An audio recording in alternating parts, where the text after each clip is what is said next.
이번에 미국에서 풋볼 경기가 열렸습니다. 한국에 계신 분들은 많이 모르겠지만 이 미국에서 가장 최고로 치는 스포츠가 바로 미국 아메리칸 풋볼이죠. 이 공을 쫙 이렇게 던져서 하는 건데 최근에 그 슈퍼볼이라고 하는 결승전이 있었습니다. 캔자스 시티와 필라델피아라는 그 두 팀이 결승전에서 딱 붙어가지고 이번에 필라델피아 팀이 이겼는데 진짜 제가 감동을 받았던 게 뭐냐면 그 필라델피아 팀의 감독이었던 릭 시리아니라는 감독이 우승 소감을 가지고 이렇게 말했습니다. 하나님께서 우리에게 많은 축복을 주셨습니다. 우리가 여기까지 올 수 있도록 모든 재능을 주셨습니다. 감사합니다 하나님, 감사합니다 예수님. 와, 이런 고백을 하는데 저는 늘 이런 유명한 스타들이 고백할 때마다 뭘 보냐면 하나님의 이름보다는 예수님의 이름을 더 많이 봐요. 왜냐하면 뭐 갓이라는 것 자체가 우리가 믿는 하나님이 될 수도 있지만 알라를 무슬림들이 하나님이 될 수도 있고 뭐 유대인들의 하나님이 될 수도 있지만 그 갓보다 예수님, 그 예수님의 이름을 저는 봅니다. 그러면서 정말 이 신앙이 너무너무 좋다. 이 감독과 또 여기에 있는 팀원들을 보니까 이 간증들을 보니까 정말 하나님을 사랑하는 마음으로 운동을 준비했더라고요. 그런데 사실 2년 전에 이 필라델피아 팀이 결승에 또 올랐습니다. 근데 결승에 올랐는데 똑같은 캔자스 시티와 붙었는데 2년 전에는 패배를 했어요. 그리고 2년 후에 이번 시즌에 드디어 결승에 올라서 승리를 하게 되었습니다. 자, 그런데 이 시리아니 감독이 뭐라고 말했냐면 패배를 했을 때 매일이 발전할 기회다. 이 기회를 활용하라. 그래서 이 패배를 그냥 쓰디쓴 패배로 남겨두지 않고 이것을 기회로 삼아서 매일매일 훈련에 임했다라는 거예요. 그리고 많은 선수들조차도 늘 그 패배했던 순간들을 핸드폰의 스크린으로 딱 펼쳐놓고 이것을 기억하며 매일매일 칼을 갈듯이 승리를 위해 준비했다라는 겁니다. 우리의 삶도 마찬가지인 것 같아요. 우리가 큰 목표를 가지고 있으면 이 큰 목표를 이루기가 쉽지가 않습니다. 그런데 이 큰 목표를 다가가기 위해서 작은 승리 하나를 취하다 보면 어느샌가 우리가 큰 목표를 이루었다라는 것을 볼 수 있어요. 영적인 생활에 있어서도 이 신앙생활에서도 마찬가지입니다. 이 세례 요한은 뭐라고 말했냐면 회개에 합당한 열매를 맺어라. 그러니까 우리 그리스도인들의 삶은요, 말이 아니라 삶의 열매가 나타나야 된다라는 거예요. 자, 그런데 이 나무가 건강하게 자라고 열매를 맺기까지는요, 꽤 오랜 시간이 필요합니다. 마치 우리 안에 이 선포된 말씀의 씨앗이 지금 여러분의 심령 가운데 다 심겨졌어요. 그런데 이게 바로 열매를 맺을까요? 아닙니다. 바로 열매를 맺기를 원한다면 어떻게 보면 욕심이죠. 이 말씀의 작은 씨앗이 겨자씨만한 씨앗이 우리의 심령에 심겨지고 하나님의 말씀과 찬양과 예배와 또 하나님이 물 주시고 자라게 하시고 하나님이 풍성하게 하셔서 어느샌가 나도 모르게 이 작은 겨자씨만한 믿음이요 나무가 되어서 열매를 맺게 되는 거예요. 중요한 건 무엇이냐면요, 우리가 매일매일 조금씩 하나님의 말씀대로 살아가려고 몸부림칠 때요 우리의 삶이 변화되기 시작한다라는 거예요. 생각해 보세요. 우리가 하나님 앞에 변화되려고 막 노력합니다. 근데요, 나는 변하려고 하는데 내 상황과 환경은 그대로예요. 그러니까 성령에 충만한 상태로 세상에 나갑니다. 상황과 환경은 그대로입니다. 그러니까 나는 또 어때요? 거기에 부딪히고 넘어지고 낙심합니다. 그러면서 이게 뭐지? 라고 낙심할 때가 많이 있어요. 그리고 하나님이 기뻐하시는 삶을 살아야겠다 막 이렇게 하는데 여전히 내 안에 죄성이 남아있는 거예요. 나 열심히 주님의 말씀대로 살아야지 하는데 어느 순간 죄로 인해 또 넘어지는 나의 모습을 보면서 야, 역시 나는 안 돼 라고 하면서 영적인 자존감이 막 떨어지기 시작합니다. 어디서부터 변화돼야 될지 너무 막막하고 이 답답한 분들이 굉장히 많이 있어요. 그런데 우리는요, 큰 변화를 바라보고 나아가는 것이 아니라 작은 변화 하나하나 작은 승리를 통해 예수 그리스도를 닮아가야 되는 줄 믿습니다. 그때 우리의 삶이요 어느샌가 딱 돌아봤을 때 내 삶에 이렇게 많은 열매들이 맺혔네 라는 은혜가 저와 여러분의 삶 가운데 가득하기를 예수님의 이름으로 축복합니다. 자, 오늘 말씀을 살펴보기 전에 우리 함께 느헤미야 10장 29절의 말씀을 살펴보기를 원하는데요, 우리 함께 읽어보도록 하겠습니다. 시작. 다 그들의 형제 귀족들을 따라 저주로 맹세하기를 우리가 하나님의 종 모세를 통하여 주신 하나님의 율법을 따라 우리 주 여호와의 모든 계명과 규례와 율례를 지켜 행하여. 이제 느헤미야와 이스라엘 백성들이 성벽을 재건한 후에 부흥이 일어났어요. 그런데 이 부흥이요, 하나의 해프닝으로 끝나는 것이 아니라 부흥이 우리의 삶에 이어질 수 있도록 느헤미야는 모든 사람들을 소집해서 이제는 결단을 하게 됩니다. 하나님의 말씀으로 임봉하기 시작해요. 그리고 너희들의 이름을 다 서명하라 그래요. 이따가 말씀에 보면 10장 11장에 보면은 이스라엘 사람들의 이름이 쫙 명단이 나와 있습니다. 왜냐하면 하나님의 말씀을 지키겠다라고 결단한 사람들이 다 서명을 한 거예요. 자, 그런데 오늘 말씀에 보니까 모든 계명과 규례와 율법이 우리의 목표래요. 여러분 생각해 보세요. 모든 계명과 규례와 율법이 목표인데 얼마나 버겁습니까? 지금 이제 내 안에 신앙이 조금 꼽히기 시작했고 나 이제 조금 예수님 만나서 이제 알 것 같은데 느헤미야는 엄청나게 큰 목표를 말하는 거예요. 여러분, 우리의 모든 계명과 규례와 율법을 지킵시다 라고 하니까 버거운 겁니다. 그런데 이후의 말씀에 보면 느헤미야는 이 모든 것을 지키기 전에 먼저 작은 것들 하나 세 가지를 우리의 삶 가운데 지키라고 결단을 촉구하고 있습니다. 자, 오늘 말씀을 통해 우리의 삶 가운데 결단해야 될 세 가지가 무엇인지 함께 살펴보도록 하겠습니다. 첫 번째는 만남의 결단입니다. 여러분, 우리가 인생을 살아가면서 이 좋은 만남은 인생을 바꾸게 됩니다. 또 나쁜 만남은요, 인생을 망치게 됩니다. 그러므로 우리의 인생에 있어서 만남이 너무나도 중요합니다. 저도 여러분 한 분 한 분 너무 귀한 분들을 만나서 저에게 행복이고 기쁨이고 또 여러분도 저를 만나서 행복이고 기쁨이 되기를 축복합니다. 할렐루야. 아멘이 작으시네요. 할렐루야. 아멘. 여러분, 인생에 있어서 누구를 만나느냐가 정말 중요한데 제가 저희 아이들을 위해서 기도할 때 또 저희 교회 다음 세대들을 위해 기도할 때 빼놓지 않는 게 만남의 축복이에요. 그래서 하나님, 우리 아이들이 좋은 선생님 만나게 해주시고 좋은 친구들 만나게 해주시고 좋은 목회자 만나게 해주시고 좋은 사람들 만나게 해주셔서 정말 하나님의 사랑을 받는 자녀들이 되게 해주세요. 늘 이렇게 기도를 하고 있거든요. 그리고 우리가 먼저 좋은 사람이 되고 또 좋은 사람들을 만나는 것이 정말 우리의 삶에 얼마나 큰 축복인지 모르겠습니다. 이것처럼 이 만남의 축복이 참 중요한데 오늘 말씀에 보니까 이스라엘 백성들은 그 만남의 축복을 잃어버렸다라는 거예요. 자, 만남의 축복을 왜 잃어버렸나 보니까 우리 30절의 말씀에서 이렇게 말하고 있습니다. 우리의 딸들을 이 땅 백성에게 주지 아니하고 우리의 아들들을 위하여 그들의 딸들을 데려오지 아니하며.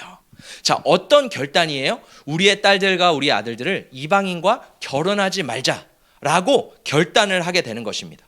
사실 모세오경에 보면 하나님께서는 여러 번 이스라엘 백성들에게 말씀하세요. 어떤 언약을 세우라고 말씀하시냐면 너희들은 이방인과 절대로 결혼하지 마라. 이방인과 결혼하는 순간 너희들은 멸망하게 될 것이다 라고 하나님께서는 이렇게 말씀하십니다. 하나님이요, 국제 결혼을 싫어하실까요? 아닙니다. 하나님이 우리 가운데 국제 결혼을 싫어하신다라는 의미가 아니에요. 이것은 무엇이냐면 이방인과 결혼하게 될 경우에 어떻게 됩니까? 이방인은 하나님을 믿지 않는 민족이에요.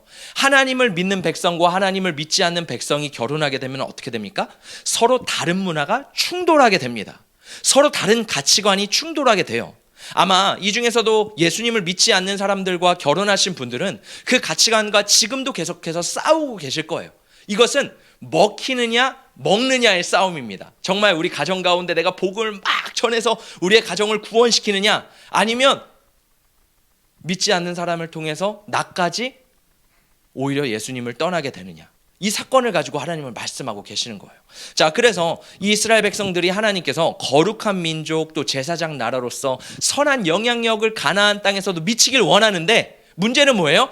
선한 영향력을 미칠 수 없는 거예요. 왜냐하면 이방인들의 우상들의 모든 문화들이 그들의 삶 가운데 왔기 때문입니다. 자, 오늘 말씀해 보니까 이 솔로몬도 마찬가지예요. 우리 함께 말씀을 읽어보도록 하겠습니다. 시작. 솔로몬 왕이 바로의 딸 외 이방의 많은 여인을 사랑하였으니 곧 모압과 암몬과 에돔과 시돈과 헷 여인이라.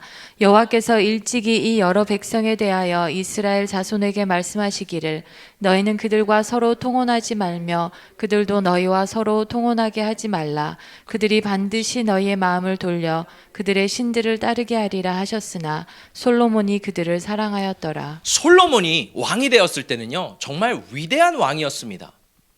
하나님 앞에 성전을 세워드리고요, 1,000번제를 드리고요, 하나님이 뭐라고 말씀하셨어요? 너가 이 성전에서 기도하는 것은 내가 다 이루리라. 하나님이 함께 하셨던 솔로몬이에요. 그리고 왕정시대의 꽃을 이루었던, 정말 신정시대 하나님을 왕으로 모시는 꽃을 이루었던 왕이 솔로몬입니다. 그런데 이 솔로몬의 삶 가운데 점차 이방 여인들과 결혼을 하기 시작해요. 왜냐하면 이방 여인과 정략 결혼을 함으로써 돈이 쌓이고 부가 쌓이고 거래를 할 수 있는 여러 가지 수단이 되었습니다. 세상 사람들과 동일하게 이방 여인들과 결혼하기 시작했어요. 근데 이 말씀에 보니까 솔로몬이 이방의 수많은 여인들을 사랑했대요. 자, 그 다음 마지막 말씀에 보니까 솔로몬이 그들을 사랑하였더라. 제가 이 말씀을 영어로 보니까 솔로몬이 그들을 사랑하였더라. 이 사랑하였더라 라는 말씀에요, insist, 주장하다 라는 게 있어요. 그러니까 하나님께서는요, 야, 너희 이방인들과 결혼하지 마 라고 했는데 솔로몬은 끝까지 주장하는 거예요. 제가 이들을 사랑하기로 결단합니다. 이들을 사랑하겠습니다 라고 하나님의 말씀을 어기면서까지 이방 여인들을 사랑했대요.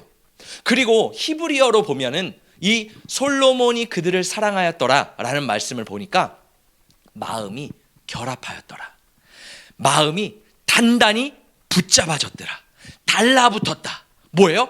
하나님 앞에 마음이 달라붙어야 되는데 이방 여인들을 사랑함으로 그들 안에 마음이 달라붙기 시작한 거예요.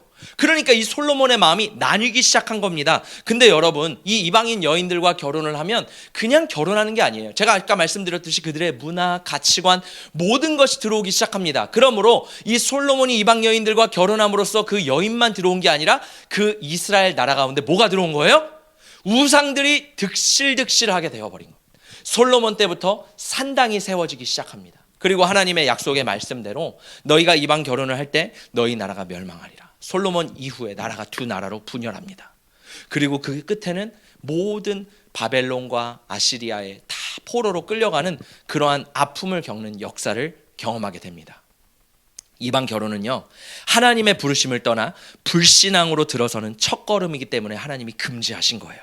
자, 근데 이 가나안 땅에는요, 두 가지 우상들이 있었습니다. 이스라엘 백성들이 가나안 땅에 딱 들어가서 살 때 두 가지 마주친 대표적인 우상, 누가 있을까요?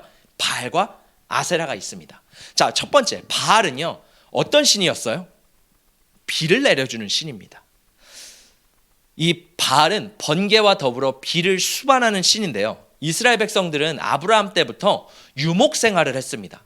유목 생활에 있어서 비는 별로 중요하지 않아요. 물론 뭐 목초를 위해서 비도 필요하겠지만 드넓은 들판 가운데 비가 내리지 않아도 충분히 목초를 제공할 수 있습니다. 근데 가나안 땅은 어떤 땅이에요? 농경 사회예요.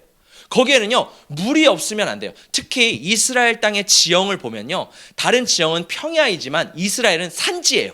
그러니까 하늘에서 물이 내리지 않으면 그 당시 기술로는 물을 끌어당길 수가 없어요. 그러니까 이스라엘 백성들은 늘 뭘 바라봐야 돼요? 하늘을 바라보면서 하늘에 비가 내려야 됩니다. 자, 그런데 당시에 가나안 사람들이 먼저 그 땅에 정착하며 살면서 만든 신이 있대요. 바알 신. 그들에게도 물이 필요한데 그들에게 물을 내려줄 수 있는 신이 누구라는 거예요?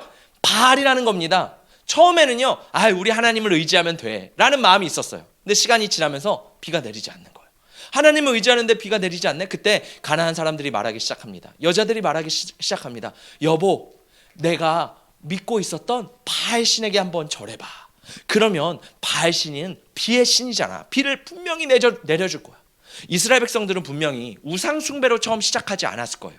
그냥 결혼을 하고 아내의 말대로 그래, 그러면 한번 바알 신에게 한번 엎드려 볼까? 라는 사소한 시작으로 시작됐을 겁니다. 근데 그 작은 시작으로 말미암아 점차 이스라엘 백성들의 마음이 하나님이 아닌 우상에게 빼앗기기 시작했다는 거예요.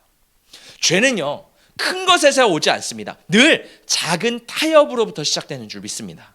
두 번째는 이 아세라예요. 아세라는요, 다산의 신입니다. 풍요의 신이에요. 그러니까 당시에 동물을 키우잖아요. 여러분, 소가 새끼를 낳는데 한 마리를 낳는 것보다 두 마리를 낳는 게 얼마나 좋아요. 양을 키우는데 양이 한 마리를 임신하여 한 마리 새끼를 낳는 것보다 두 마리, 세 마리를 낳는 게 얼마나 더 이득입니까? 그러면 두 배, 세 배의 결실을 맺는 거예요. 그만큼 축복입니다. 근데 이 아세라는 다산의 신이래요. 새끼를 많이 낳게 해준대요. 가정을 유복하게 해준대요. 이스라엘 백성들이 처음에는 하나님을 따랐습니다. 근데 그 당시에 여호와 하나님, 우리가 믿고 있는 하나님을 어떤 신이라고 이방 사람들이 알았는지 아세요? 열왕기상 20장 28절에 아람 사람들이 말하기를 여호와는 산의 신이요. 우리가 믿고 있는 하나님을요, 산의 신으로 믿었습니다. 왜냐하면 신의 산에서 하나님께서 말씀을 주셨죠. 늘 하나님을 산에서 만났습니다. 그러니까 너희들이 믿고 있는 여호와 하나님은 산의 신인데, 야, 그러면 이번에는 새끼를 많이 낳기 위해서 아세라 신에게 절해봐 라고 하는 거예요. 이스라엘 백성들은 우리 하나님은 전능하신 만물의 하나님인데 라고 하지만 어느 순간 그게 혹하는 겁니다. 그래, 그러면 아세라에게 한번 절해볼까? 라고 하면서 점차 타협하게 되면서 이스라엘 백성들이 이방 결혼으로 말미암아 우상을 섬기게 된 거예요. 여러분, 여러분의 만남은 어떠신가요? 여러분이 만나는 사람들의 만남은 우리의 신앙이 뜨거워지도록, 우리의 믿음을 촉구할 수 있도록 그렇게 신앙적인 영적인 이야기를 나눌 수 있는 만남이신가요? 아니면 육적인 이야기를 쏟아내는 그러한 만남이신가요? 하나님은요, 우리들의 만남에 있어서 결단을 촉구하세요. 내가 만나야 될 사람이 있고 만나지 말아야 될 사람이 있다라고 하나님은 말씀하십니다. 왜냐하면 그 만남을 통해서 내 삶 가운데 복이 찾아올 수도 있고 어떻게 보면 저주가 찾아올 수 있기 때문이에요. 여러분, 오늘 말씀을 통해서 여러분의 삶 가운데 이 만남이 예수 그리스도 안에서 정리되시기를 축복합니다. 많은 성도님들이 이 교회에 오면요, 상처를 받았다는 말을 많이 합니다. 왜 상처를 받았을까? 물론 우리는 예수 그리스도 안에서 한 형제고 한 자매예요. 그리고 한 공동체이죠. 그런데 우리가 너무 지나친 만남, 이 만남에 있어서도 저도 조심스러운 게 항상 균형이 필요하더라고요. 너무 깊게 들어가면 서로 너무 알게 돼서 상처를 받아요. 제가 어떤 분을 만났는데 그런 얘기를 하시더라고요. 상대방의 집에 너무너무 친한 교인이 있는데 이 교인 두 가정이 너무 친했대요. 그래서 늘 만날 때마다 집을 초대하고 밥을 먹고 그 집에 숟가락이 몇 개인지를 다 알 정도로 깊은 교제를 했다고 합니다. 그런데 어느 순간 목사님에게 찾아와서 이러는 거예요. 목사님, 저 이 사람 때문에 교회 다니기 싫어요. 또 딴 사람도 많아요. 저 이 사람 때문에 교회 다니기 싫어요. 그전에는 그렇게 없으면 죽을 것 같이, 떨어지면 죽을 것 같이 못 살다가 너무 친해지니까 이제는 떠나겠다라는 겁니다. 여러분, 만남을 가지면 늘 항상 영적인 얘기만 나누지 않아요. 우리가 이런저런 얘기를 나눠보다 보면 육적인 얘기도 나누다 봅니다. 자, 그러면 육적인 것을 나누기 시작하면 서로 자랑하기 시작하고 시샘하기 시작하고 판단하기 시작하고 당을 짓기 시작하고 시험에 들었다고 상처받았다고 늘 말을 합니다. 중요한 건 무엇이냐면요, 여러분, 교회 안에서 이 만남을 지혜롭게 가져야 되는 줄 믿습니다. 또 교회 안에서 이 만남을 통해서 금전거래를 하는 사람들도 많이 있다고 하더라고요. 여러분, 제발 부탁드립니다. 우리 교회에서는 금전거래를 절대 하지 마시기를 축복합니다. 할렐루야. 여러분, 그리고 우리 교회에서는 사고 파는 행위 절대 금지합니다. 물론 어떤 성도님이 어떤 레스토랑 식당을 운영해서 우리가 팔아주는 건 되죠. 근데 다단계를 팔아주고 이런 것들을 팔아주고 그런 것들은요, 교회 안에서 절제하시기를 예수님의 이름으로 축복합니다. 우리 교회 그런 게 있다라는 건 아니에요. 앞으로 방지를 위해서 제가 말씀을 드리는 겁니다. 자, 그래서 만남에 있어서 필요한 건 뭐냐면 절제예요. 우리 가운데 입술의 절제, 만남의 절제가 부어지시기를 예수님의 이름으로 축복합니다. 또 한편으로는요, 이 만남 정말 필요해요. 교회 안에 이 공동체라는 만남이 얼마나 소중한지 모릅니다. 왜냐하면 하나님께서는요, 이 공동체를 통해서 우리를 빚어가시고 깎아내리시고 우리를 하나님의 형상대로 성장시키세요. 요즘 가난한 성도가 굉장히 많다고 하죠. 나 혼자 열심히 온라인을 통해서 예수님 잘 믿을 거야. 근데요, 거기에는 성화가 빠져 있어요. 왜냐하면 공동체 안에서 우리가 깎이고 서로의 모습을 보고 내 모습을 보면서 예수님의 형상대로 변화되는 그런 것들이 필요하거든요. 그래서 하나님은 공동체로 우리를 부르셨고 교회로 부르셨어요. 그래서 2-3사람 이상 모인 곳에 내가 너희와 함께 한다고 말씀하셨습니다. 여러분, 그 노래를 보면, 독창을 부르는 사람 보면 굉장히 아름답고 멋있죠. 그 독창 자체가 감동을 주기도 합니다. 근데요, 이 독창은요, 화음의 가치를 만들어내지는 못해요. 화음이 만들어내는 그 풍성함과 아름다움은 독창이 따라갈 수가 없습니다. 아무리 뛰어난 독창가라고 할지라도 아름다운 하모니를 따라갈 수 없다라는 거예요. 교회 안에서도요, 충분히 문제가 있을 수 있지만 이 만남을 통해 우리가 영적인 만남을 통해 예수 그리스도를 닮아가야 되는 줄 믿습니다. 여러분, 저는 우리 교회가 그러한 영적인 만남, 영적인 교제가 충분히 부어지는 교회가 되기를 원합니다. 그리고 만남의 절제, 입술의 절제가 우리의 삶 가운데 맺어지는 거룩한 성도가 되시기를 축복합니다. 두 번째는 시간의 결단입니다. 자, 우리 함께 말씀을 읽어보도록 하겠습니다. 시작. 혹시 이 땅 백성이 안식일에 물품이나 온갖 곡물을 가져다가 팔려고 할지라도 우리가 안식일이나 성일에는 그들에게서 사지 않겠고 일곱째 해마다 땅을 쉬게 하고 모든 빚을 탕감하리라 하였고. 하나님께서 안식하라는 이유가 무엇일까요? 성경에 보면 천지 창조부터요 신약까지 끊임없이 안식에 대해서 말씀하세요. 여러분, 안식은요 믿음이 없이는 불가능합니다. 안식은요 내가 하던 일을 멈추는 거예요. 세상의 원리를 따르면 세상 사람들은요 365일 물론 쉬지만 끊임없이 일하기를 원합니다. 왜? 내가 일하면 더 많이 일한 대가를 그대로 얻기 때문이에요. 자, 그런데 그리스도인들에게 하나님은 안식을 요구하세요. 안식은 뭐예요? 내가 끊임없이 일해야 되는 이 세상의 시스템 가운데 잠시 멈추라는 거예요. 멈춰서 하나님을 바라보라는 겁니다. 그러면 세상적인 기준, 세상적인 가치관에 있어서 멈추는 건 손해예요. 왜? 내가 그만큼 열심히 일해야지 부를 쌓는데 멈추라니요. 안식년은 뭐예요? 7년에 한 번을 멈추라는 거예요. 이거는 정말 세상 논리와 맞지 않습니다. 근데 하나님은 멈추라는 거예요. 쉬라는 거예요. 왜 하나님은 이것을 말씀하셨어요? 하나님께서 내 인생을 책임져 주시고 입히시고 먹이신다. 그 믿음이요 안식 안에 들어가 있는 겁니다. 내가 일하지 않아도 하나님이 나를 먹이시고 입히시고 돌보시는 분이라는 이 믿음의 결단이 있는 것이 안식이라는 거예요. 사람들은요 이 노동의 경계를 세우고 경제적 활동을 멈추고 하나님을 예배하는 시간을 떼어놔야 돼요.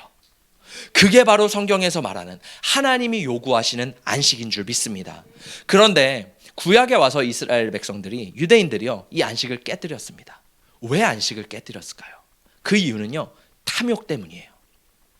안식일에 쉬지 않고 그날에도 일하면요 수확물을 더 많이 거둘 수 있다고 생각했습니다. 그러니까 끊임없이 일하는 거예요. 이 안식일을 깨는 것은요 하나님과의 불신앙과 연결되어 있습니다. 왜? 하나님을 믿지 못하기 때문에. 내 삶에 공급하시는 분이 내가 열심히 일해서 버는 게 아니라 하나님이 부어주시는 축복으로 살아가야 되는데 하나님을 신뢰하지 못하니까 우리의 삶 가운데 쉬지 못하는 겁니다.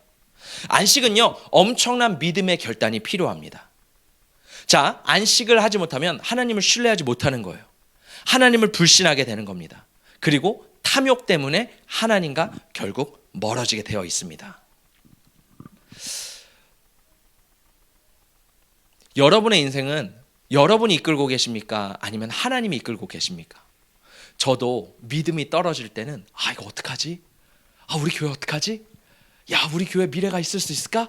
막 이런 염려와 걱정이 저도 육신적으로 될 때는 막 몰려와요. 아무래도 개척을 하다 보니까 제가 참 감사한 건, 제가 왜 개척을 하게 되냐면 하나님, 저는요 정말 믿음의 싸움을 해보고 싶어요. 제가 그냥 말만 전하는 목사가 아니라 내 삶 가운데 개척을 해서 정말 하나님이 이루신 일들을 내가 믿음으로 부딪혀보고 경험해보고 정말 살아내보고 싶습니다. 근데 막상 개척을 해보니까 쉽지 않더라고요. 왜냐하면 진짜 믿음이 떨어질 땐 침대에 올라가가지고 침대에서 방에 누워서 어떡하지? 한숨만 나와요. 잠을 이루지 못합니다. 막 꿈자리에서도요 막 시달려요. 그리고 마음이 막 괴로워요. 이거 진짜 믿음으로 한다 그랬는데 이거 장난이 아니네. 이런 마음이 늘 부대껴 오는 거예요. 근데요 하나님은 뭐라 그랬어요? 안식하라. 하나님을 바라봐라. 예배해라. 하나님 앞에 나아와라. 근데요 예배하다 보니까요 내 육적인 생각들이요 영적인 걸로 바뀌기 시작합니다. 그러면서 하나님 맞습니다. 하나님을 신뢰합니다. 하나님의 공급하심을 믿습니다. 그리고 정말 감사한 건 뭔지 아세요? 진짜 저는 사실 이렇게 계산적인 사람이 아니거든요. 자, 계산을 잘 못해요. 그래서 뭐 재정이나 이런 것들에 대해서 계획적으로 막 이렇게 한다? 뭔가 체계적으로 한다? 이런 것들이 조금 부족할 수 있습니다. 근데 이 부족한 게 참 감사해요. 왜냐하면 제가 이 부분에 있어서 뛰어났다면 모든 것을 재단하고 따지고 아무것도 못했을 거예요. 근데 이거에서 조금 부족하니까 하나님을 그냥 신뢰하는 거예요. 뭐 하나님께서 책임져 주시겠지. 이거는 그냥 뭐 나를 그냥 내버리는 게 아니라 진짜 하나님을 신뢰하는 마음이거든요. 한 끗 차이지만 하나님 믿는 거예요. 하나님 믿습니다.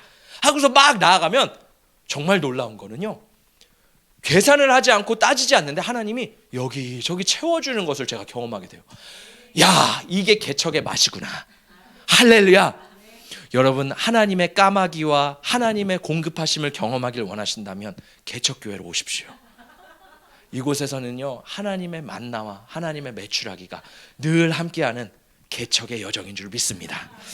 저의 삶도 마찬가지예요. 그렇게 하나님을 믿으면서 공급하심을 체험하면서 야, 진짜 감사하다. 하나님께서 내 삶을 이렇게 채워주시네. 왜요? 안식. 하나님께서 말씀하세요. 안식일에 나를 기억하라. 너희들의 삶을 채워주는 나를 기억하라. 여러분, 이스라엘 백성들이 안식년을 이 느헤미야가 지키라고 말하거든요. 안식년이 쉬운 제도가 아닙니다. 6년 동안 일하고요, 1년을 쉬래요. 그러면요, 몇 년 동안 손해를 보는 건지 아세요? 1년일까요? 2년일까요? 2년이에요. 왠지 아세요? 6년째는요 먹을 게 있어요. 근데 7년째는요 먹을 게 없어요. 물론 하나님이 채워주시죠. 근데 7년째는요 부족해요. 더 심한 건 뭔지 아세요? 8년째에는 7년째에 뭔가 심어야 되는데 안식하니까 못 심잖아요. 8년째는 거둘 게 없어요.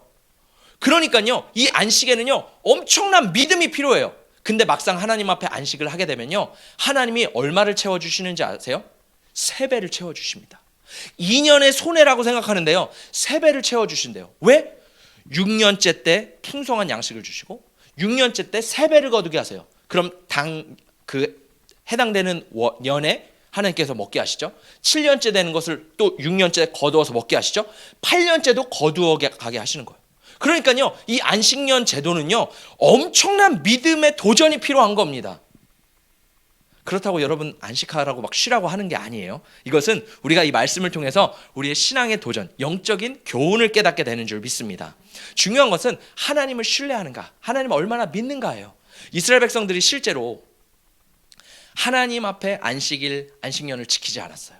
구약시대. 그래서 어떤 신학자는 이렇게 말합니다. 이스라엘 백성들이 바벨론의 70년간 포로로 끌려갔던 이유는 모든 500년 기간의 안식년을 다 하나님께서 카운트하시고 희년을 카운트한 결과다. 그 500년에 대한 70년이다. 하나님께서 그동안 끊임없이 경작하고 일했던 이스라엘 땅을 쉬게 하시기 위해서 70년의 안식년을 주셨다 라고 말씀하십니다. 우리의 삶도 마찬가지예요. 내가 하나님 앞에서, 안식은 뭐예요? 하나님 앞에 거하고 하나님을 예배하고 하나님을 찬양하는 시간이잖아요. 이것을 하지 않고 안식하지 않고 끊임없이 내가 일하고 세상의 것을 따라가다 보면 하나님께서 강제적으로 안식하게 하신대요. 나는 열심히 살았어요. 나는 열심히 돈이 많은 줄 알았어요. 근데 어때요? 하나님이 강제적으로 스톱하면 모든 공급하심이 끊어지게 됩니다. 중요한 거는 우리의 삶 가운데 하나님의 질서대로 살아가는 것이 필요한 줄 믿습니다. 여러분, 찜질방 좋아하세요? 저는 찜질방 참 좋아하는데, 찜질방에 가면 이런 말씀이 있죠. 맡기지 않은 물건은 책임지지 않습니다. 하나님께서 우리의 인생을 맡기지 않으면요, 하나님도 우리의 인생을 책임져 주지 않으신대요. 하나님 앞에 안식하고 하나님 앞에 거하지 않으면요, 하나님도 우리의 인생을 책임져 주실 수 없대요. 중요한 건 뭐예요? 내 인생을 이 안식일에 기억하며 하나님 앞에 맡기는 것이 필요한 줄 믿습니다.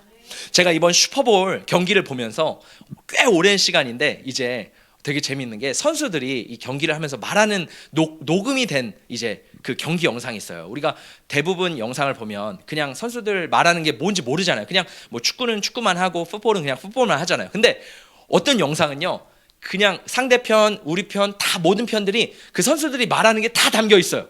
그러니까 경기를 할 때도 뭐라고 말하는지, 경기를 이제 풋볼 같은 경우는 공격진, 수비진이 다 다르거든요. 그럼 왔다 갔다 하면서 쉬면서 막 어떻게 치열업 하는지, 어떻게 막 얘기를 하는지 이게 다 담겨 있어요. 이게 되게 재밌는 거예요. 근데 제가 이 이기는 필라델피아 팀을 보니까 어떠냐면, 막 이들이 경기가 점수가 엄청나게 차이가 났거든요. 그래서 막 기뻐하고 즐거워하는데 막 사람들이 흥분했어요. 왜냐면 이제 이기기 시작하니까. 근데요, 꼭 그 팀에 있는 리더들, 왜냐면 수비진의 리더, 공격진의 리더들이 굉장히 많거든요. 그 리더들이 이렇게 하는 거예요. Deep breath, deep breath. 뭐예요? 야, 심호흡해. 그러면서요, 이 전체 팀이요 막 흥분해 있는데 심호흡을 하는 거예요, 경기 중에. 그러면서 또 막 흥분해 있어요. 그럼 deep breath 하면서 다 같이 하면서 이 숨을 고르는 거예요. 여러분, 우리 삶 가운데서도요, 우리가 흥분하고 이 치열한 삶 가운데 뭐가 필요하다는 거예요? 하나님 앞에 안식이 필요하다는 거예요. 우리가 그렇게 하나님 앞에 안식할 때요, 하나님을 보게 되고, 지금 하나님께서 내 삶 가운데 인도하시고 있구나라는 하나님을 보게 되는 줄 믿습니다. 할렐루야. 하나님께서 우리의 삶을 책임져 주시는 줄 믿습니다. 마지막 세 번째입니다. 재정의 결단이에요. 재정의 결단. 우리 함께 말씀 읽어보도록 하겠습니다. 시작. 우리가 또 스스로 규례를 정하기를 해마다 각기 세겔의 3분의 1을 수납하여 하나님의 전을 위하여 쓰게 하되. 자, 이 말씀에 보니까 우리가 꽤 말씀이 길어서 보지 않았지만 아까 읽었지만 32절에서 39절까지는요 하나님의 집이라는 단어가 9번이나 등장합니다. 느헤미야가 이스라엘 백성들에게 뭐라고 말씀하세요? 하나님의 집을 회복해야 된다. 스룹바벨이 1차 포로 기한을 통해서 성전을 완성했어요. 그런데 문제는 뭐냐면 이스라엘 백성들이 빈곤 가운데 있기 때문에 하나님의 성전이 내팽겨친 거예요. 하나님의 성전의 제사가 끊어진 겁니다. 예배가 끊어진 겁니다. 그러니까 하나님의 성전을 돌보지 않으니까 제사장과 레위인들이 더 이상 먹고 살 수가 없는 거예요. 그러니까 다 일하러 자기 집으로 바쁘게 다 터집니다. 그러니까 예루살렘은 회복됐고 하나님의 나라는 있는데 예배가 드려지지 않는 거예요. 예배가 끊어진 겁니다. 그래서 이 느헤미야는 뭐라고 말해요? 여러분, 우리의 삶 가운데 하나님의 은혜로 이 성벽이 재건되고 부흥이 회복됐습니다. 그런데 이 부흥을 유지하기 위해서는 우리가 하나님의 전을 위해서 헌신하고 봉사하고 섬겨야 됩니다. 우리가 잃어버린 세 가지가 있습니다. 그 세 가지는 무엇이에요? 성전 세금과 첫 열매와 11조를 다시 한번 회복합시다 라고 하면서 이스라엘 백성들에게 긴 장을 통해서 이 물질의 결단을 촉구하고 있는 것입니다. 하나님의 집인 성전을 위해서는요 제사장과 레위인이 필요해요. 그리고 성전 세금과 첫 열매와 11조를 통해서 이 제사장과 레위인이 먹고 생활하면서 하나님 앞에 섬길 수 있는 시간, 또 그렇게 예배할 수 있는 공간이 필요하거든요. 근데 이것이 끊어지니까 다 흩어지면 결국 예배가 망하게 되는 겁니다. 그러면 나라가 망하게 되는 거죠. 중요한 건 뭐예요? 우리가 회복하기 위해서는 예배를 회복하고 하나님의 집을 회복하자. 출애굽기 30장에 보면요 하나님은 20세 이상 된 사람들에게 생명의 속전으로 반세계를 바치게 했습니다. 그러니까 그 당시에 성전에 반세계를 꼭 바쳤어야 됐어요. 이것은 부자나 가난한 자나 동일하게 다 냈어야 됐습니다. 부자라고 더 많이 내는 것도 아니고요, 가난한 자라고 덜 내는 것도 아니에요. 모든 사람들이 동일하게 하나님 앞에 바쳐야 될 예물이었어요. 왜냐하면 이 예물은요 회막의 예배를 진행하는 데 필요한 비용으로 사용했습니다. 예배가 온전히 드려지기 위해서 사용된 헌금이라는 거예요. 하나님께서 이스라엘 백성들에게 이 헌금을 뭐라 그랬어요? 속전이라 그랬어요. 속전은 뭐예요? 내가 너희들이 그렇게 드리는 헌신을 통해 너희들의 삶을 보호해 줄 거야 라는 의미가 있습니다. 여러분, 지금 이 신약 시대를 살아가는 우리 가운데는요 이 성전 세금을 낼 필요가 없어요. 우리는 성전이 아니라 교회이기 때문이에요. 그래서 우리는 굳이 반세겔이라는 또 그걸 환산해서 성전 세금을 낼 필요가 없습니다. 그런데 영적 의미를 알아야 되는 거예요. 하나님 앞에 드릴 때 하나님께서 우리를 보호하신다. 할렐루야. 하나님이 우리의 인생을 책임져 주신다라는 믿음이 있다라는 거예요. 첫 열매도 마찬가지입니다. 11조도 마찬가지입니다. 이 안에는요 우리의 신앙의 고백이 담겨져 있는 거예요. 우리의 믿음의 결단이 담겨 있는 것입니다. 이것이 결코 쉽지는 않아요. 11조를 한다는 것, 첫 열매를 드린다라는 것이 쉽지는 않습니다. 근데요 이 믿음의 고백을 통해 우리가 하나님 앞에 뭘 드리는 거예요? 하나님, 제가 이 10분의 1을 통해 나의 모든 재산과 나의 모든 물질의 주인이 하나님임을 고백합니다. 하나님께서 나의 인생의 물질을 축복해 주시고 부어주세요. 그래서 말라기에서는 말하죠. 너희가 11조로 하나님을 시험해봐라. 하나님께서 너희들의 삶에 공급해 주지 않는지 너희가 한번 시험해봐라 라고 말합니다. 그만큼 하나님께서 또 느헤미야는 오늘 말씀을 통해서 이 헌금, 하나님 앞에 드릴 예물에 대해서 도전을 합니다. 이 말씀을 보면요 월급쟁이들은 좀 수지타산이 맞지 않을 것 같아요. 하나님이 분명히 11조를 드리면 더 넘치게 채워줘서 막 흔들어 넘쳐 주신다 그러는데, 월급쟁이들은 물론 보너스가 있지만 보너스가 없는 사람들 같은 경우는 일정한 금액이 주어지는데 도대체 어떻게 더 많이 받을 수 있을까요? 사업가는 막 대박이 터지거나 아이템이 막 터지면 2배, 3배, 50배, 100배 막 벌잖아요. 근데 월급쟁이들은 그럼 11조 하면 안 되나요? 어떻게 생각하세요? 하나님이 어떻게 복을 주실까요? 우리는 늘 하나님 앞에 이렇게 받는 것만 생각해요.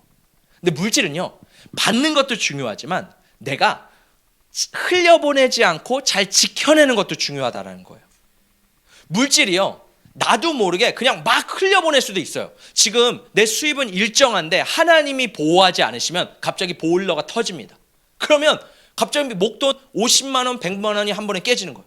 나 괜찮은 줄 알았는데 갑자기 교통사고가 났어요. 내가 냈어. 그러면 갑자기 50만 원, 100만 원, 1000만 원 그냥 나가게 됩니다. 중요한 건 뭐예요? 하나님의 공급하신도 필요한데 하나님께서 물질이 쓸데없는 곳에 나가는 것을 막으시는 것도 중요하다라는 거예요. 근데 하나님이 어떤 축복을 주신대요? 그렇게 우리의 인생을 보호하시고 막으신대요. 속전하신대요. 할렐루야! 하나님이 우리의 인생을 보호하시는 인생, 그러한 인생이 뭐예요? 우리의 재정의 주권을 내가 가지고 있는 게 아니라 하나님 앞에 드릴 때 하나님께서 우리의 인생을 보호하시는 줄 믿습니다. 할렐루야! 여러분, 하나님은요, 돈이 필요한 분이 아니세요. 하나님은 여러분의 한 푼, 두 푼 받아가지고 하나님의 뜻을 이루시지 않습니다. 교회도 마찬가지예요. 제가 목회를 해보니까 감사한 거는요, 하나님이 진짜 다 채우시더라고요. 하나님이 진짜 먹이시더라고요. 염려했었거든요. 걱정했었거든요. 근데 별로. 왜냐하면 하나님에 대한 믿음이 훈련되고 있고 하나님이 채우시는 것을 제가 경험했습니다. 중요한 건 뭐냐면요, 여러분, 우리의 삶을요 구별하여 하나님 앞에 드릴 때 하나님이 우리의 삶 가운데 넘치고 흔들어 넘치도록 우리의 삶 가운데 풍성하게 채워주실 줄 믿습니다. 우리 마지막 말씀을 함께 읽어보도록 하겠습니다. 시작. 너희는 말씀을 행하는 자가 되고 듣기만 하여 자신을 속이는 자가 되지 말라.